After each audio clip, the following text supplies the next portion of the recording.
নমস্কার সবাইকে। সবাই কেমন আছেন? আজ একটা সম্পূর্ণ বাঙালি রান্না নিয়ে আপনাদের কাছে এসেছি, যেটা কিনা গরম ভাতে একদম পারফেক্ট একটা রেসিপি। এই রান্নাটা হলে গরম ভাতে আর কিছুই লাগবে না, এটা দিয়েই সম্পূর্ণ ভাতটাই শেষ হয়ে যাবে।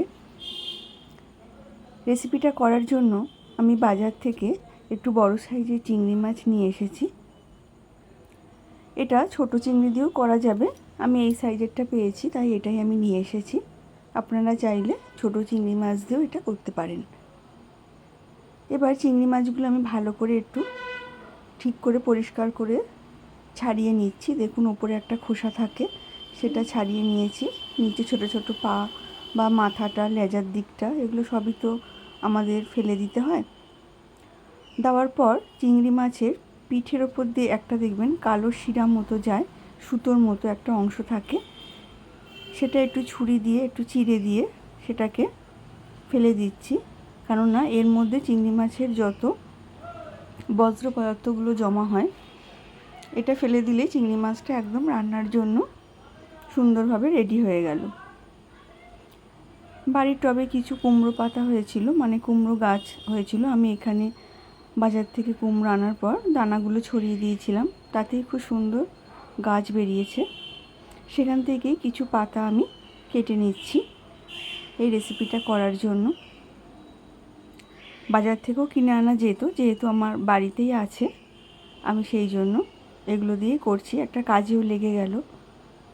গাছ বসাতে আমার ভীষণ ভালো লাগে, কিন্তু আমি যেখানে এখন থাকি সেরকম কোনো গাছ বসাবার মতন সুবিধে নেই, তাই যেটুকু পারি ওই টবের মধ্যেই একটু চেষ্টা করি। পাতাগুলো কেটে নিয়েছি, সার ছাড়া কি সুন্দর সবুজ পাতাগুলো হয়েছে। এগুলো আমি এবার নিয়ে একটু পরিষ্কার করে ধুয়ে নেব রান্না করার জন্য। আপনারা চাইলে এই রান্নাটা করার জন্য আরও বেশি কুমড়ো পাতা দিতে পারেন, আমি এতটাই নিয়েছি। এবার কলের জলে ফেলে আমি ভালো করে এগুলোকে পরিষ্কার করে ধুয়ে নেব। যদিও পরিষ্কার বাড়িতেই হয়েছে, ঘরের মধ্যে জানালার টবে, তবুও খাবার জিনিস সেহেতু আমাদের ভালো করে পরিষ্কার করে নিতেই হবে।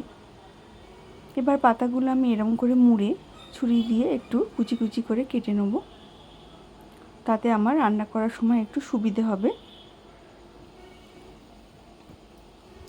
পাতাগুলো আমার সব কেটে নেওয়া হয়ে গেছে।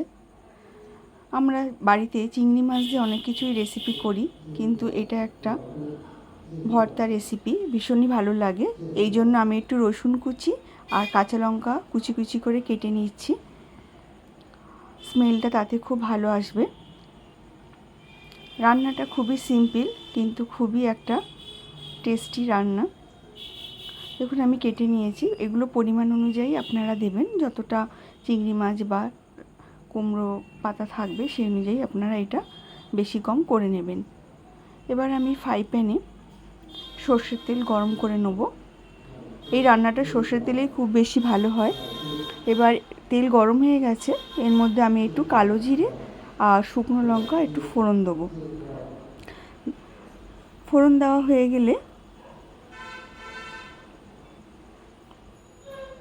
আমি এর মধ্যে নুন হলুদ মাখিয়ে রাখা চিংড়ি মাছটা দিয়ে ভালো করে একটু ভাজা ভাজা করে নেব, এতে স্মেলটা খুব ভালো হয়।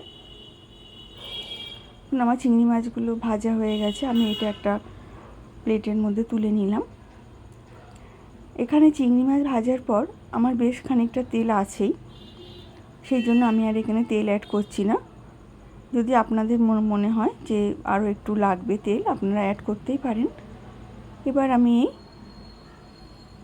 তেলটার মধ্যে আবার একটু কালো জিরা শুকনো লঙ্কা ফোড়ন দিয়ে দেবো, দিয়ে এর মধ্যে কুচি করে রাখা রসুন আর কাঁচা লঙ্কাটা আমি দিয়ে দেবো, দিয়ে একটু বেশ ভালো করে নাড়াচাড়া করে নেব।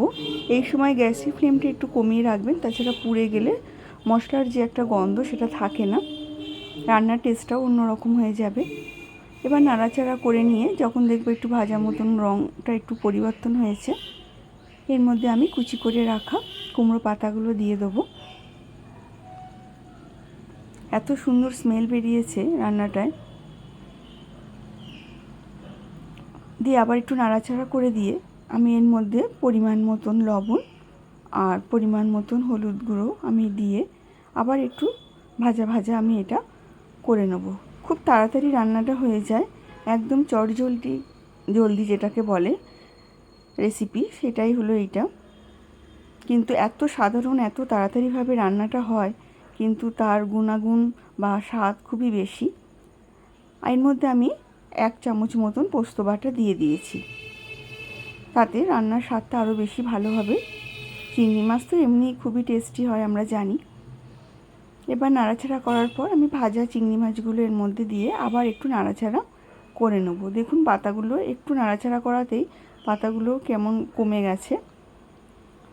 এবার আমি এটা একটু ঠান্ডা করে নিয়ে মিক্সিতে দিয়ে পেস্ট করে নেব। আপনারা চাইলে শিলেও বেটে নিতে পারেন। ব্যাস, পেস্ট করার পরই রেডি হয়ে গেছে আমার কুমড়ো পাতা দিয়ে চিংড়ি মাছের ভর্তা। আপনারা এই রেসিপিটা একবার ট্রাই করবেন, তাহলেই বুঝতে পারবেন রেসিপিটা কতটা ভালো হয় এবং গরম ভাতে আর কিছু প্রয়োজন লাগবে না। সম্পূর্ণ একটা বাঙালি রান্না, তাই আপনাদের কাছে শেয়ার করলাম। একবার রান্নাটা করে দেখবেন, ভালো লাগলে ভিডিওটায় একটা লাইক করবেন। আর বিশেষ কি বলবো, লাইক কমেন্টসটা পেলে আমারও ভালো লাগবে নতুন কোনো রেসিপি আবার করতে। ভালো থাকবেন সবাই, এই কামনা করি। শুভরাত্রি, টাটা।